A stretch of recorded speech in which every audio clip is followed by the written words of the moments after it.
Salut les amis, je suis, vous en doutez, méga heureux de vous présenter cette vidéo. C'est sans doute la vidéo que j'attends de pouvoir faire depuis que j'ai ouvert la chaîne. La vidéo que vous allez regarder va se dérouler en 3 parties. 3 vidéos, je précise suite pas 3 parties dans une vidéo, mais bien 3 vidéos. Vous allez avoir la première que vous êtes en train de regarder, où je vais vous expliquer ce qu'on va faire, le but de la vidéo, le but de la config, qui je suis, pourquoi je suis capable de vous présenter ça, répondre à vos commentaires comme d'habitude, et faire un tour d'horizon de tout ce que vous voyez actuellement sur la table. On va avoir une deuxième vidéo, là c'est plus terrain d'essai parce que j'en ai encore jamais fait, donc n'hésitez pas sur la deuxième vidéo à mettre vos commentaires pour me dire un peu ce que vous en pensez. Je vais faire un tuto pour vous expliquer comment monter un PC gamer avec tout ce que vous voyez en fait actuellement comme pièce. J'essaierai de faire ça au mieux, on verra bien ce que ça donne. Et la troisième vidéo, là c'est l'éclate, on joue, on benchmark, on fait la totale avec ce qu'on lui aura mis dans le ventre, pour voir justement ce qu'il est capable d'encaisser avec la configuration qu'on vous a prévue. La vidéo est faite en partenariat avec Corsair et Asus pour que je puisse vous montrer justement que avec des marques, avec des très bonnes marques et des composants de très bonne qualité, on est capable de faire une config avec un budget quand même maîtrisé. Avant de vous en dire plus, je vais d'abord répondre à 2 de vos commentaires. Le premier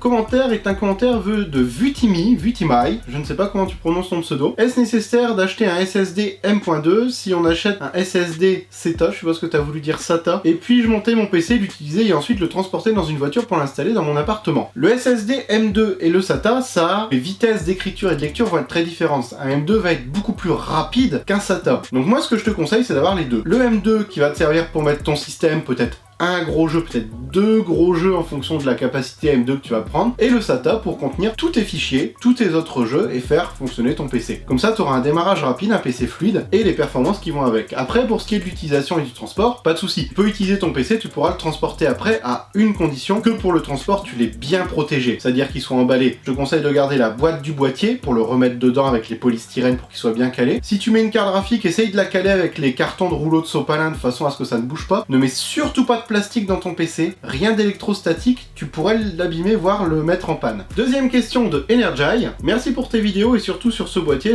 il parle du H500P. Je me suis fait plaisir en le prenant version white mesh, bon choix, très bon choix, accompagné d'un petit water cooling master liquide 240 RGB pour ma première config. Et bah pour ta première config déjà c'est un très bon choix. Pour le water cooling, je serais curieux de savoir si tu as pris la version L ou R du 240. D'ailleurs je t'invite à poster une photo, que ça soit sur Twitter, Insta, en me nommant dedans. Je laisserai un petit com pour voir un petit peu justement ta config.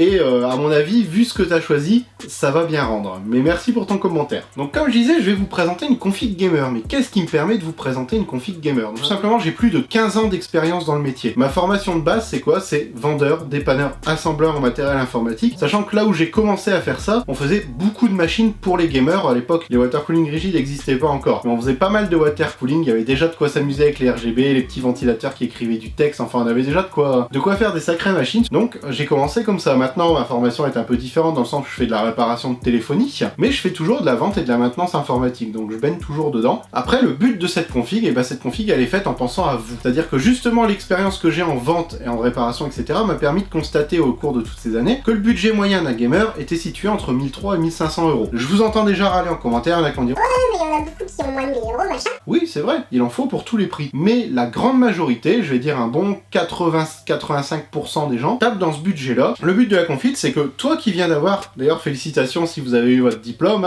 brevet, bac, BTS, etc., que en récompense de ton diplôme, si tu veux te faire plaisir avec une bonne config, ou si tu as un boulot étudiant cet été, justement pour t'acheter un PC ou autre chose, et le but c'est de répondre à cette demande en vous proposant, comme je disais au début de la vidéo, des composants de qualité qui vont former une config gamer hyper bien pour maintenant, et avec une bonne évolutivité, mais qui de base sera durable dans le temps. Alors je vais pas mentir, je me suis fait un petit pense-bête, on attaque tout de suite avec la liste des composants, et après on rentrera même un peu plus dans le détail sur certains. On va commencer avec le boîtier vous le connaissez, je l'ai déjà présenté dans une vidéo il y a quelques temps, c'est le Corsair Spec Omega RGB. Il est livré de base avec 2 ventilos, je rappelle, c'est un super beau boîtier au niveau design, il accepte toutes les configurations gamer. Au niveau de la carte mère, comme je la trouvais assez sympa au niveau du look, je vous la montre pas de suite, vous la verrez plus tard dans la vidéo, mais elle est là, la petite boîte blanche. C'est une Asus, c'est la Prime B350+, donc un support AMD. Pour la carte graphique, on est toujours chez Asus avec une GeForce Strix GTX 1060 OC 6 Go de mémoire, une excellente carte graphique aussi, et pour le processeur justement on en parlait, il est là le petit, c'est un AMD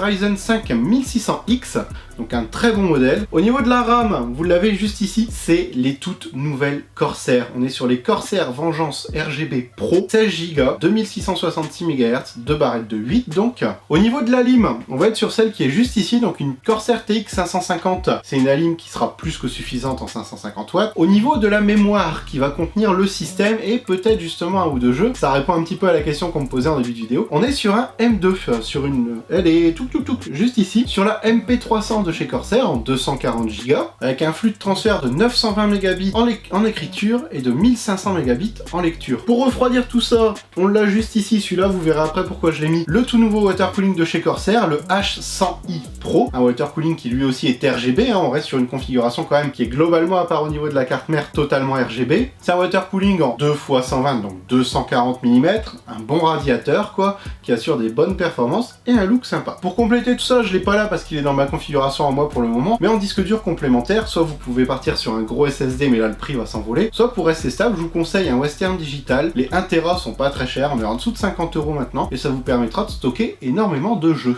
Les petits accessoires que vous voyez autour, c'est du bonus ou de la modification de config, puisque en effet le boîtier de base est livré avec 2 ventilateurs RGB, le water cooling lui est livré, malheureusement chez Corsair, il vous donne un water cooling RGB, mais les ventilateurs ne sont même pas lumineux, dommage. Donc là c'est des HD 120, c'est les mêmes ventilos qui sont de base dans le boîtier, et qui vont venir compléter, remplacer ceux du water cooling, offrir de la ventilation supplémentaire. Pour ce qui est du H60, c'est un autre water cooling de chez Corsair, c'est une alternative au H100i Pro qui vous permet justement de faire baisser un petit peu le prix de la config. Ça joue sur ça, je vais vous proposer de toute façon plusieurs packs. Vous allez avoir le pack de base, le pack avec les ventilos, le pack avec le H60 avec une autre mémoire. On en parle tout de suite avec des petits tableaux. Donc je vous disais budget maîtrisé, pourquoi? Parce que pour cette configuration, on est dans un budget de 1367 €, variable en fonction des sites où vous allez regarder. Il y a des sites qui sont un peu plus chers, d'autres qui sont un peu moins chers. C'est un prix moyen pour la configuration. De toute façon, je vous mets tous les liens vers plusieurs sites, comme ça vous pourrez aller sur votre préféré dans la description avec entre guillemets tous les packs. Ça c'est le pack on va dire de base, le pack numéro 1. Le pack numéro 2, c'est le pack de base plus les ventilos HD 120. Là on passe autour des 1452 €, donc un petit peu plus élevé. Ça vous rajoute 3 ventilos RGB, bon au niveau du look c'est sympa, au niveau des performances c'est des très bons ventilos très silencieux.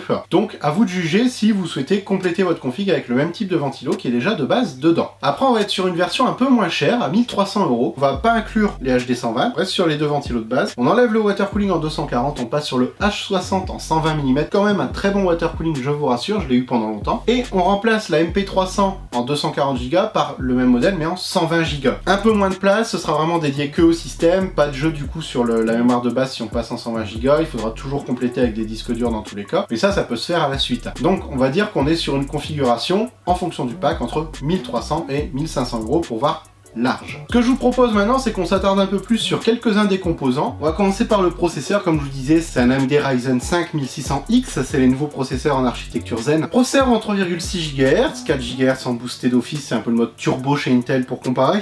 On a 6 cœurs principaux, 12 threads, et c'est un processeur avec 19 mégabits de mémoire cache, donc c'est quelque chose de très puissant pour les jeux. Au niveau de la carte mère, donc c'est une Prime B350 de chez Asus, 4 emplacements pour les barrettes de RAM, 2 ports PCI Express. À l'arrière, on va avoir 4 USB 3, 2 USB 2, VGA, DVI. On a encore 2 USB 2 en haut juste à côté d'un port PS2. Et oui, ça existe encore sur certaines cartes mères. Et on va avoir un port réseau RJ45 ainsi qu'un HDMI. Et après, tout ce qui va être connectique son, mais du son basique. On va avoir la prise casque, la prise micro. C'est une carte mère qui est équipée de la technologie LANguard. On a le support AMD, on a des beaux blocs de refroidissement ici pour toute la partie énergétique. Un beau bloc de refroidissement Asus pour le chipset. Un port M2, un seul port M2, donc bien faire attention à ça. 6 ports SATA 6 Go, donc vraiment vous pourrez mettre tous les disques durs que vous voulez dessus, il n'y a pas de souci pour ça. Esthétiquement c'est une carte mère qui est quand même assez belle, il faut le dire. Pour la carte graphique, c'est ce très gros bébé de chez Asus, c'est la série Strix, la 1060 OC en 6 Go,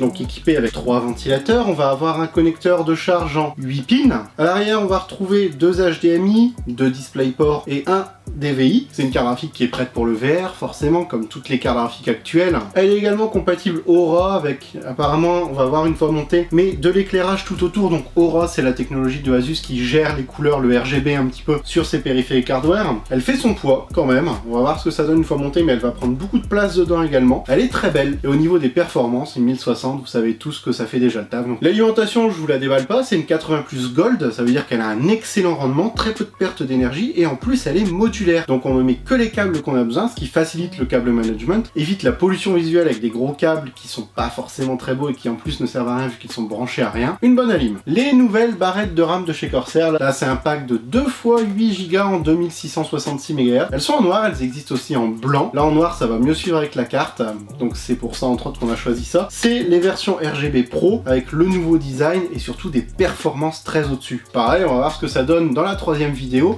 au niveau des benchmarks et autres. Donc la première vidéo va se terminer sur ça, la suite ça sera dans la deuxième vidéo, un tuto sur comment assembler toutes ces belles pièces ensemble. Si vous avez des questions sur la config, ça se passe en commentaire, je vous mets les liens aussi vers l'ensemble des pièces dans la description juste en dessous si vous êtes intéressé. Si vous avez des questions, n'hésitez pas à m'ajouter sur les réseaux sociaux, hein, posez-moi vos questions, demandez-moi des photos, il n'y a pas de problème. On se retrouve tout de suite dans la suite, ou pour ceux qui veulent pas regarder le tuto, ça sera dans la troisième vidéo. Je vous mets aussi les liens des vidéos en dessous au fur et à mesure qu'elles seront disponibles sur la chaîne. A tout de suite les amis.